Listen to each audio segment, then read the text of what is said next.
Vamos a empezar ya a hablar más de la parte afectiva, de la parte relacional y vamos a empezar por responsabilidad afectiva. Muy bien, vamos. Vale.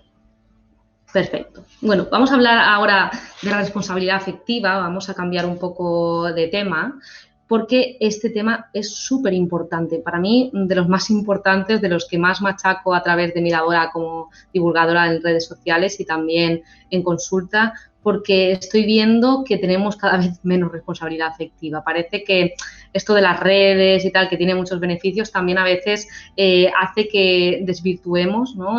Todo lo que son las relaciones de carne y hueso y que creamos que dentro de las relaciones online como que estamos libres, ¿no? De respetar, de responsabilidad y que estamos jugando con personas que no son reales y que no tienen sentimientos reales y esto no es verdad y también es una de las consultas que más estoy atendiendo, es decir, las consecuencias de la falta de responsabilidad afectiva. Entonces, primero de todo quiero aclarar qué es este término, qué es responsabilidad afectiva.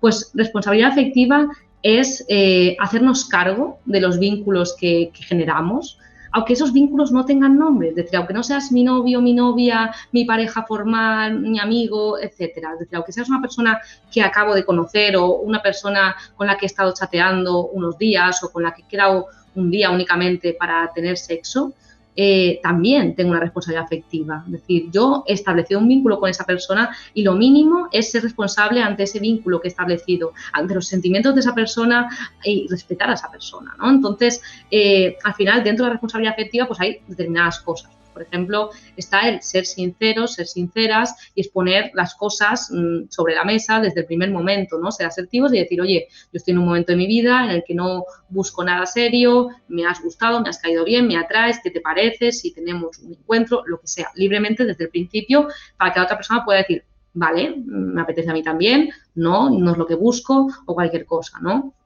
También es no entrar a desordenar, ¿no? La vida de otra persona, porque hay veces que nuestra falta de transparencia y el egoísmo de querer salirnos con la nuestra a veces nos lleva a decir cosas o a hacer entender cosas que no son. Y entonces, a lo mejor la otra persona, en función del momento en el que se encuentre y de su vida, de sus relaciones anteriores, pues a lo mejor en ese momento está vulnerable y entiende una cosa que no es y llegas para desordenar su vida y luego salir, ¿no? Porque otra cosa es la forma en la que salimos de esas relaciones. Hay veces que damos por hecho que como esta persona no es mi pareja, no le debo nada, tal, pues salgo, desaparezco, ya Dios muy buenas, ¿sabes? Y todas las preguntas en el aire y no doy una explicación y ya está porque no debo nada. Es decir, eso es ser egoísta.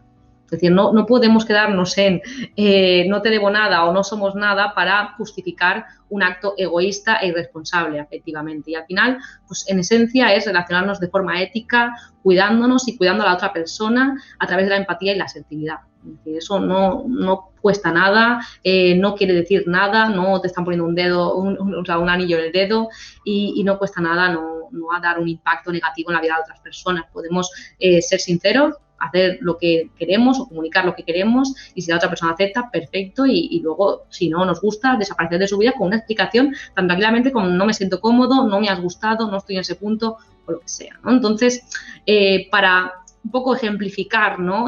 Las conductas poco responsables afectivamente que están a la orden del día y son más comunes, pues vamos a hablar de 3 en concreto, ¿vale? Vamos a hablar de gaslighting, vamos a hablar de ghosting y vamos a hablar de la ley del hielo, ¿vale? A lo largo de esta fase o este bloque temático. Entonces, primero de todo, vamos a ejemplificar un poco un caso de ghosting seguramente o un caso de poca responsabilidad afectiva y entonces por si no lo leéis bien os cuento lo que ponen estos bocadillos. Pues el primer caso es esto sí es responsabilidad afectiva y el segundo caso es esto no es responsabilidad afectiva. ¿Qué pasa? Pues aquí están 2 personas y una le comunica a otra, oye, íbamos a quedar este fin de semana, pero al final me ha surgido algo, no voy a poder, ¿qué te parece si lo dejamos para más adelante? Y la otra persona tan tranquilamente dice, vale, me parece perfecto, lo vamos hablando a ver si el fin de semana que viene podemos quedar. Eso es responsabilidad afectiva, no pasa nada. Y podría ser este caso de me ha surgido algo y no me viene bien, o podría ser he cambiado de idea y ya no me apetece, o cualquier explicación que haya, ¿no? No hace falta que, puede ser, no me apetece, es decir, no hace falta que sea una excusa. Y eso también es asertividad, comunicarlo, que he cambiado de idea o que no quiero esto en este momento o que me ha surgido algo. Y luego tenemos otro ejemplo, ¿no? En este ejemplo, en vez de estar hablando, están pensando, ¿no? Entonces, en este caso, la chica de arriba piensa, pues al final no voy a quedar con esta persona este fin de semana, pero bueno, como no tenemos nada, no se lo voy a comunicar, es decir, habíamos hablado de tener algo, pero no se lo voy a decir, como que voy a pasar del tema, voy a estar más fría durante los próximos días y ya si eso ya vemos, ¿no? Y entonces, ¿qué pasa? Que la otra persona se queda pensando, uy, no me había dicho que íbamos a quedar este fin de semana, ¿por qué será? ¿Qué habré hecho? Ya no querrá hablar más conmigo, me pasa otra vez lo mismo, ya me están haciendo ghosting, ¿no? Entonces, ¿eso qué hace? Un impacto negativo. Estamos haciendo una cosa que se solucionaría tan fácil como decir, oye, no me viene bien, quedamos otro día, o he cambiado de idea, o he vuelto con mi ex, o lo que sea, y la otra persona pues lo asume, lo entiende y lo acepta, pues en esto estamos generando un sinfín de dudas en la otra persona que le va a hacer sentir mal. Entonces, esto es un ejemplo de ser irresponsable afectivamente. Pero bueno, vamos a ver muchos más ahora. Vale, entonces vamos a hablar de esas tres conductas y vamos a empezar por el ghosting, hacerla del humo, ¿no? O fantasma, que quiere decir en inglés, ¿no? El ghost. Entonces, seguramente conocéis este término o lo habéis sufrido porque 1/3 de los jóvenes afirman haber sufrido ghosting alguna vez en su vida. Entonces, si por aquí sois jóvenes, utilizáis apps de ligue y todo esto tan habitual ahora mismo y más en pandemia, pues seguramente o habéis hecho ghosting o lo habéis sufrido alguna vez en vuestra vida. Y bueno, si no conocíais el término, pues ya lo conocéis porque seguro que lo podéis leer o ver mucho porque es algo que pasa bastante y cada vez más, ¿no? ¿Qué quiere decir ghosting? Pues básicamente quiere decir desaparecer de la vida de alguien en la que habías entrado, ya sea poco o mucho tiempo, sin dar explicación alguna, sin motivo aparente y sin dejar rastro, ¿no? Es como normalmente pasa más en las relaciones de ligue a través de alguna plataforma, porque pues empiezo a hablar con alguien, incluso llego a quedar con esa persona, nos lo pasamos bien, incluso hay sexo, etcétera, y al día siguiente desaparece, ya no contesta. Es decir, ya tú, oye, ¿qué tal? Nada, silencio absoluto. Y sigues hablando con esa persona, o sea, hablando, no, sigues intentando hablar con esa persona, comunicarte con ella y no, resulta que te ha borrado de sus redes, resulta que a lo mejor te bloquea. Claro, tú no sabes qué ha pasado, porque depende del punto que esté en esa relación, pues el impacto va a ser mayor. Está claro que si habías establecido una conversación por un chat con esa persona, no habíais llegado a intimar y no había habido un vínculo, pues a lo mejor lo asumes y después ha perdido el interés y ya está. Pero si ya había quedado con esa persona, incluso había quedado varias veces, o si ya tenía un vínculo con esa persona y desaparece de la noche a la mañana, pues obviamente el impacto psicológico de esta conducta es muy grande, porque al final, cuando nuestro cerebro tiene vacíos informativos, se pone a preguntarse qué está pasando, qué he hecho mal, qué he podido hacer para que se vaya. Siempre me pasa a mí, tendré algo malo, tendré algo que no gusta, ¿no? Me merezco esto incluso. Entonces lleva muchas veces a culparte, a que se rebaje tu autoestima, a desarrollar miedo en futuras relaciones, porque claro, una cosa que te pase esto una vez, pero es que he llegado a tener pacientes que se ha pasado 5 y 6 veces. Pues claro, no creo que sea por error de esa persona, sino porque usas esas aplicaciones y al final hay tanta gente y te puedes hablar con tantas personas que te puede pasar. Si estás en un momento de búsqueda activa de pareja y tienes ilusión y estás intentando, pues te puede pasar muchas veces porque esto es muy común, ¿no? Entonces, si os han hecho ghosting, os animo a no montaros, como dice aquí la silueta esta de la jirafa psicóloga, pues a no montaros películas, es decir, no busquéis explicaciones en lo que está pasando, a no ser que hayáis hecho algo realmente verificable y que digas, es que, vale, me he comportado así, esa persona ha salido huyendo. Si no habéis hecho nada, si tú te habías sentido cómoda, no busques tampoco películas. Intenta cerrar ese episodio de alguna manera, es decir, puede ser que a la persona haya pasado algo, pero cuando ya son tiempo de insistencia sin respuesta y habéis visto que por su parte te ha bloqueado, es decir, no solo que no ha contestado, que ha podido perder el móvil, pero si ya es que te bloquea, si hay un esfuerzo activo por romper ese vínculo, te recomiendo que no vayas detrás de esa persona porque eso dice más de esa persona que de ti, eso seguro. Entonces esa persona no te conviene para nada y lo mejor es que haya desaparecido de tu vida cuanto antes. Y al final pues que tú hagas tu propio proceso. No te animo ni a vengarte ni a tomar este tipo de conductas con otras personas porque ya te insensibilices de esto y dices, pues yo también lo hago, ni nada por el estilo porque no te va a llevar nada bueno. ¿Vale? Entonces, si esto te pasa mucho y necesitas ayuda, pues obviamente aquí estamos las profesionales para ayudarte, porque no tengas vergüenza porque te haya pasado esto y hayas acabado en el psicólogo por esto, porque no te puedes imaginar cuántas personas acaban en el psicólogo por este tipo de conductas poco responsables cuando son repetidas en el tiempo o cuando el vínculo era mayor y entonces el impacto emocional es más grande. Luego, aquí vamos a hablar de otra que también es cada vez más conocida porque se habla mucho en la tele. De hecho, en realities y cosas que están haciendo en la tele, pues la Isla de las Tentaciones, que le hicieron no hace mucho, pues se daba mucho esta conducta y entonces los profesionales lo comentábamos, ¿no? Para visibilizar esto. O ahora están haciendo este reportaje de Rocillito y toda su historia, y también la estrategia de manipulación que ella cuenta, ¿no? Que le hacía su pareja, pues está dentro de esto, ¿no? Que se llama luz de gas o gaslighting. ¿Vale? ¿Qué es esto, no? ¿Qué es el gaslighting? ¿Qué es la luz de gas? Pues es un tipo de manipulación como más sutil, pero al final es una forma de violencia indirecta que tiene un impacto en la persona. Y lo que se trata es de hacer creer a la persona que se está volviendo loca, que no recuerda bien las cosas, que lo que dice no tiene ni pies ni cabeza y que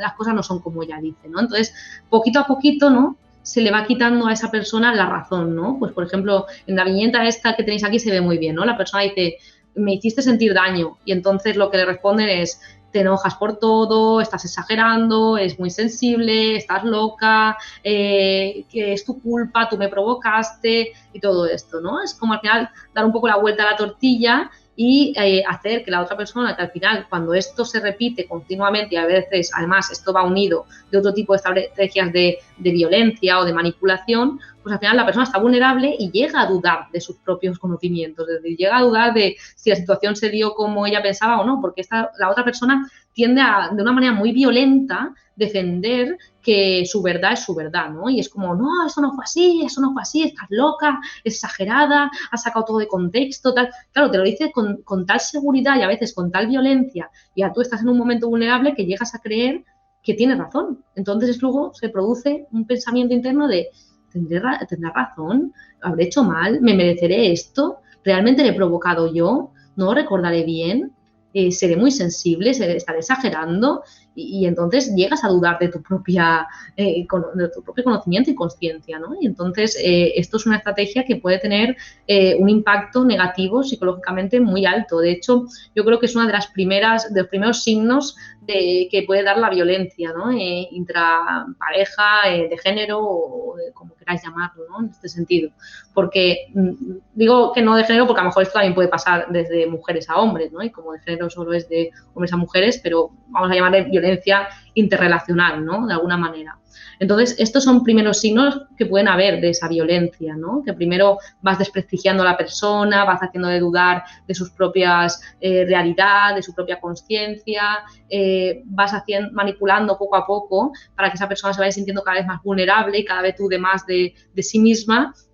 Y entonces cuando ya has conseguido eso, has creado como un caldo de cultivo para salirte con la tuya y para hacerle ver una realidad que no es. Entonces esto es muy, muy peligroso y es signo de violencia, así que si lo estáis sufriendo, estar atentos, atentas y si es necesario, buscar ayuda profesional, porque es que al final es como esa foto, ¿no? Que es como un títere, acaba siendo como un títere y encima tiene un impacto fuerte en nuestra autoestima. Vale.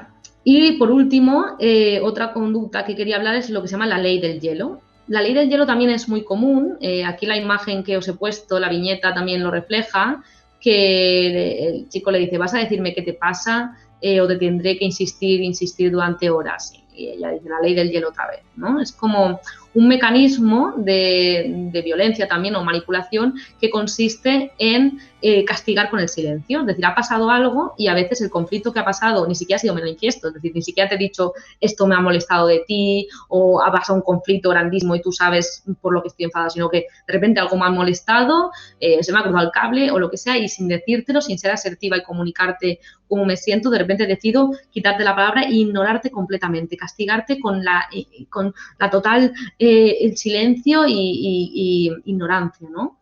Entonces, pues esto, claro, la otra persona, si ni siquiera sabe lo que ha hecho, la vuelves loca.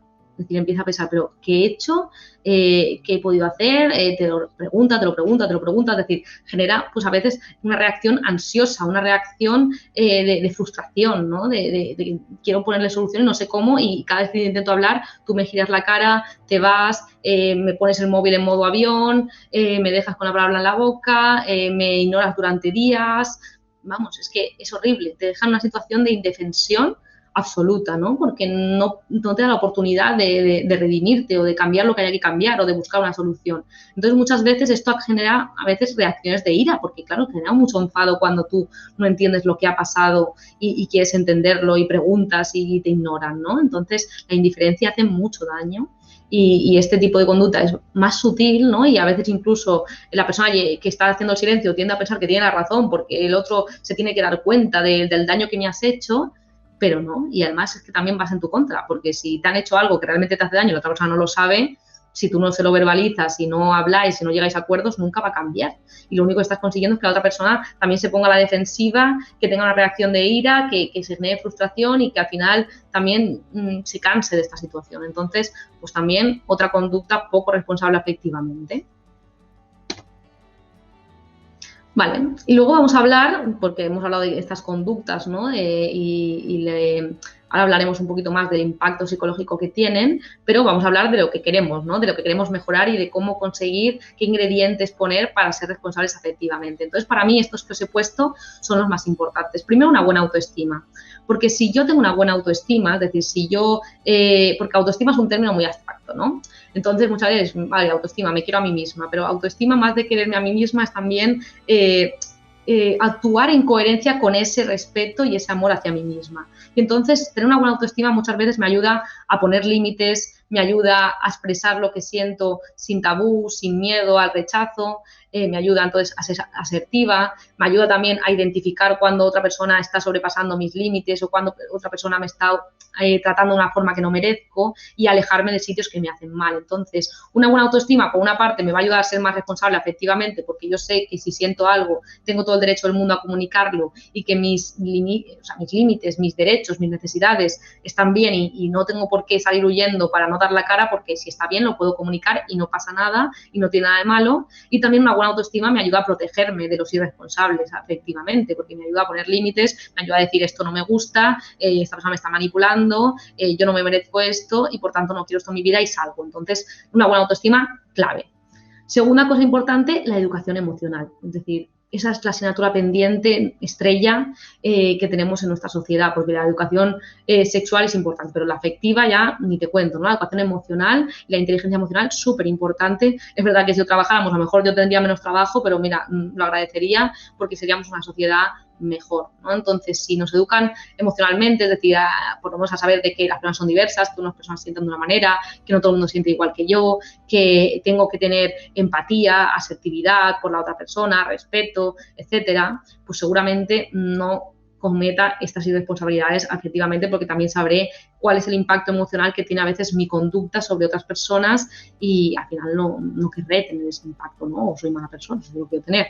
Luego, empatía y asertividad, pues empatía para ponerme en el lugar del otro y a pesar de yo estar en una situación X, no sobrepasar los límites de la libertad de la otra persona o no actuar de manera egoísta sin tener en cuenta sus sentimientos. Y asertividad, como hemos dicho, que es la capacidad para expresar lo que siento, lo que quiero de una manera respetuosa sin chafar a la otra persona, pero ayudándole a entender mi posición, ¿no? Luego, el respeto. Es decir, al final, el respeto básico, tener un poquito de valores y principios y tratar a la otra persona como me gustaría que me trataran a mí. Es decir, preguntémonos eso. Es decir, ¿a ti te gustaría que una persona con la que has estado hablando, que te ha dado a entender que le gustas o que incluso ha quedado contigo, se ha acostado contigo, desaparezca de la noche a la mañana sin dar ninguna explicación? ¿Te gustaría que cuando tú piensas algo firmemente, la otra persona te intente manipular para quitarte la razón, para darle la vuelta a la tortilla y te haga sentir que eres loco, exagerado y que invalide totalmente tus sentimientos? ¿Te gustaría? Seguramente no. ¿O te gustaría que tú no sepas que le has hecho a alguien, aunque le hayas hecho algo, ¿no? Y que la otra persona te haga la ley del hielo, te ignore por completo, te deje en la indiferencia total, no te dé la oportunidad de arreglar las cosas, de tener una explicación de lo que ha pasado y que al final te deje ahí totalmente indefenso? Seguramente no, ¿verdad?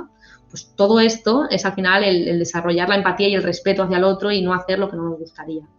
Luego también he puesto la valentía porque creo que este tipo de conductas reflejan cobardía, es decir, reflejan esto de no quiero exponerme a determinadas situaciones incómodas y entonces como no quiero exponerme, pues mira, me quedo me hago cargo de esto, de las nuevas tecnologías y de estas facilidades que a veces dan para desaparecer de la vida de determinadas personas, ¿no? Y esa poca veces conciencia de realidad que tenemos a través de esto y entonces me escurro el bulto y ya está, ¿no? Y entonces no soy valiente, no me enfrento a eso, pues bueno, dice más de ti que la otra persona que al final está sufriendo tu falta de valentía.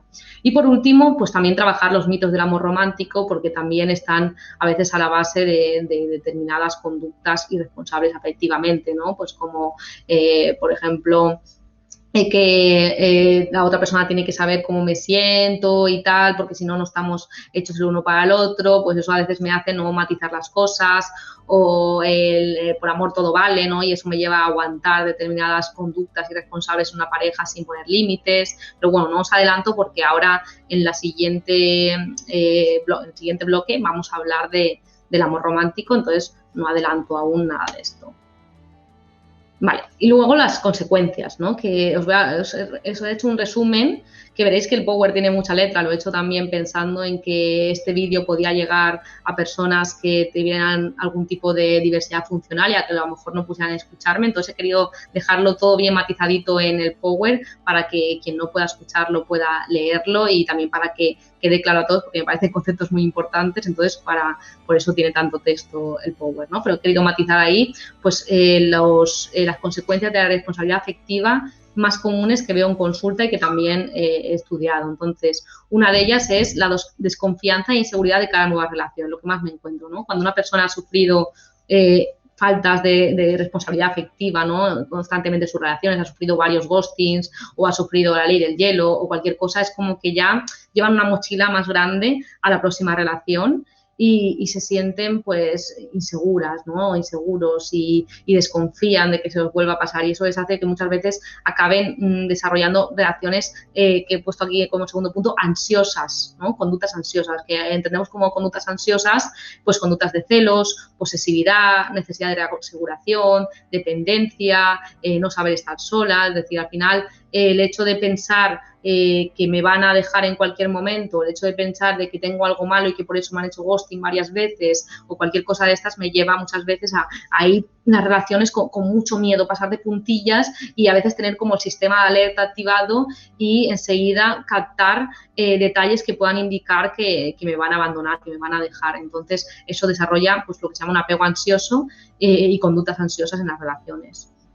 Luego, otros puntos que, sobre todo en consecuencia del gaslighting, es dudar de nosotras mismas, ¿no? De nosotros mismos. Llegar a pensar que tenemos una enfermedad mental, una visión distorsionada del mundo, que somos demasiado exagerados, sensibles y que por tanto no tenemos razón. Entonces, dudar de nuestra propia conciencia. Luego también todo tipo de sentimientos desagradables como ira, miedo, sentimiento de rechazo, tristeza, desesperanza, etcétera. Es decir, un conjunto de sintomatología, incluso depresiva, a consecuencia de, pues a veces, relaciones dañinas. Y luego, por último, pues atenta contra la autoestima de la persona, es decir, le llevan a pensar que hay algo malo en sí, que no es suficiente, que le pueden cambiar por cualquier persona y que, vamos, que no vale nada. Por tanto, esto veo mucho en consulta, problemas de autoestima a raíz de relaciones dolorosas. Vale. Y ahora ya íbamos a pasar a mitos del amor romántico. Entonces, si queréis, antes de pasar a esta última ya etapa de la charla, si queréis hacer alguna pregunta sobre el tema de responsabilidad afectiva. Aparezco yo por aquí en pantalla para que cojas aire, Adriana. Perfecto, me con un poquito de agua. Bebe un poquito de agua, estamos ya en la recta final. Había por aquí un comentario.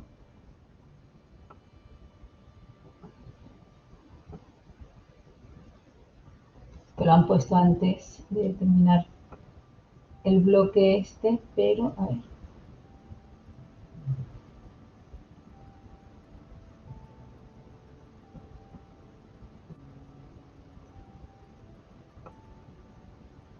Vamos a ver. Vale. Estoy viendo ahora una que ha Sí. puesto. Para trabajar, espera, lo voy a poner en modo pregunta para que lo podamos ver en la pantalla. Esta es la de antes. Sí, pero a ver, voy a coger esta y publicamos. Para trabajar los comportamientos ansiosos que has comentado, por ejemplo, los celos, ¿qué recomiendas? Vale, a ver, es verdad que esto ya es un tema muy amplio. De hecho, yo en consulta trabajo mucho lo que se llaman los estilos de apego.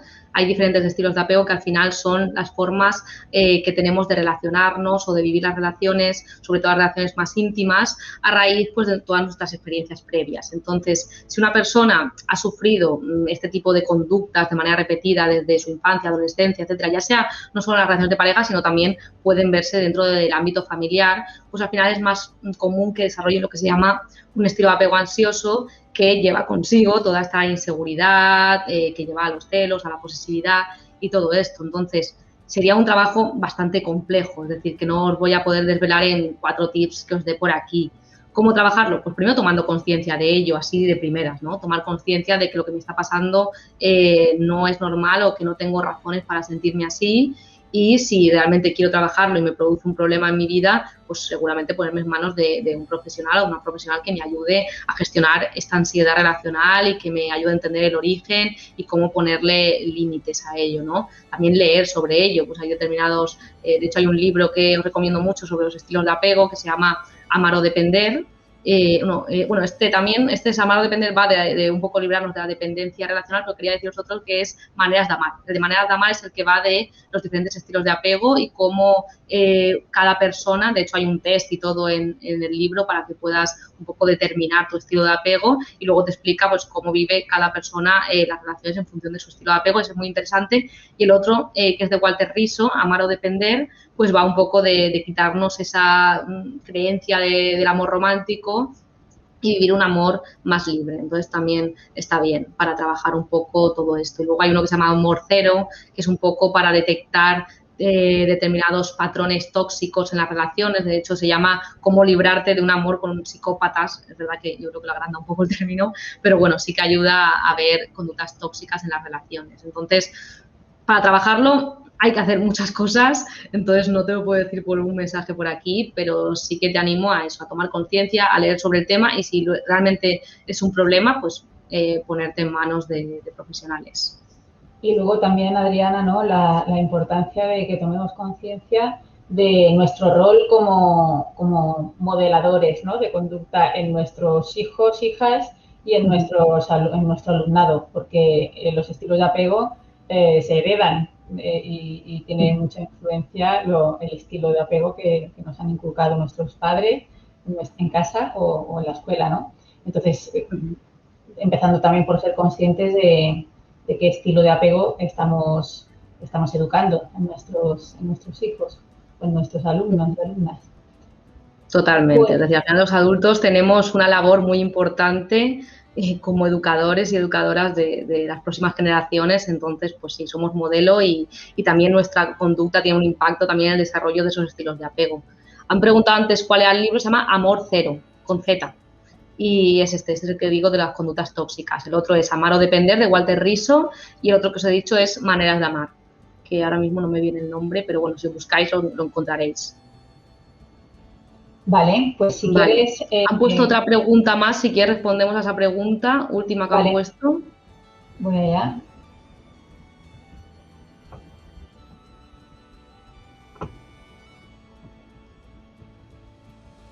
A ver. Si le pongo un modo pregunta.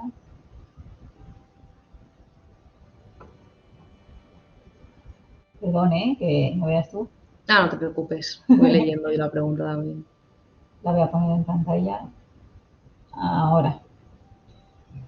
Dice Paula, ¿qué consejo le darías a una persona que, como bien has explicado, ha sufrido la ley del hielo y ahora no es capaz de volver a iniciar una nueva relación? Por ejemplo, a mí me ha pasado y ahora me siento bloqueada emocionalmente. Solo el hecho de crear un nuevo vínculo me crea muchísima ansiedad y me doy cuenta que realizo conductas de evitación. Vale, bueno, un poco lo mismo que la anterior pregunta, son temas personales muy complejos y que llevan un proceso detrás, ¿no? Y que tampoco sería ético profesionalmente que a través aquí, ¿no? de un taller, en una respuesta rápida, te pueda dar una solución a esto, ¿no? Entonces, sí que es verdad que si esto te está pasando, lo más recomendable es ir a terapia e intentar ponerle solución. Así a priori, pues primero pensar que eso que te ha pasado no se debe a ti, a nada tuyo, y que la responsabilidad la tiene la otra persona, esa conducta dice más de esa persona que de ti, y que hayan personas malas en el mundo no quiere decir que todo el mundo sea malo, ¿no? Entonces, tenemos que creer aún en la bondad del ser humano, a pesar de que a veces el bombardeo de noticias en la televisión nos lleva a pensar lo contrario, pero siguen habiendo personas maravillosas en el mundo, personas que están buscando un amor sano, que son respetuosas, y tenemos que darnos una oportunidad, porque al final el amor no tiene garantías, pero tenemos que jugarlo, ¿no? La única manera de disfrutarlo es jugárnosla un poco, sabiendo identificar estas conductas, que al final estos talleres sí que nos pueden ayudar a identificar determinadas conductas dañinas, ¿no? Y determinadas conductas que tienen que ser signos de alarma para nosotros y nosotras, para poder salir de ahí, ¿no? Y decir, esto no me lo merezco, esto no está bien, o incluso verbalizarle a la otra persona, porque no siempre la otra persona es una persona horrible que se está dando cuenta de que está haciendo esto. Es decir, cualquiera podemos hacer gaslighting, podemos hacer la ley del hielo, o podemos hacer un ghosting en un momento determinado, y eso no nos convierte en psicópatas y personas horribles. Pero bueno, por lo menos verbalizar a otra persona, que sepas que me estás haciendo esto, o que sepas que esta manipulación o esto no te lo voy a permitir, para que dé una explicación y para verbalizarlo y ponerle un poco contra la pared. Y si sigue justificando sus actos y sigue repitiendo, pues entonces ya lo mejor es irme. Por eso, la mejor forma, comunicación con la próxima persona con la que tengas relaciones, y un poco de confianza, y quitarnos la idea de que esto me tiene que volver a pasar o que se debe a algo mío, y eso me ayudará pues a un poco tener más seguridad. Pero igualmente, si esto se está reproduciendo mucho y estás viendo que tienes muchísima ansiedad, como aquí dices, y conductas de evitación, lo mejor es ponerte en manos de una psicóloga y empezar a trabajar esto para librarte de esta carga. Y si te parece, seguimos. Yo también había Seguimos. anotado, ¿no? En clave práctica para todos los que nos estén escuchando, si hay docentes o hay educadores, también la clave, ¿no? Que aparte de ponerse en manos de especialista, que eso es lo primero, obviamente, ¿qué pueden hacer ellos y ellas desde el aula? Pues con todas las pautas que nos has dado de los ingredientes, ¿no? Empezando por la buena autoestima, trabajar mucho con el tema de la autoestima, con el tema de la educación emocional, la empatía, la asertividad, que todo esto son elementos clave que sí que se pueden trabajar desde el aula, aparte de, por supuesto, acudir a un especialista, y ellos son los primeros que detectan estas primeras señales, ¿no? Claro, Falta de claro. autoestima. Primero es la educación, luego la toma de conciencia, y luego ya, si no conseguimos con estos dos ingredientes trabajarlo, pues ya, si es algo más personal y algo que está teniendo mucho impacto, pues ya acudir a un profesional.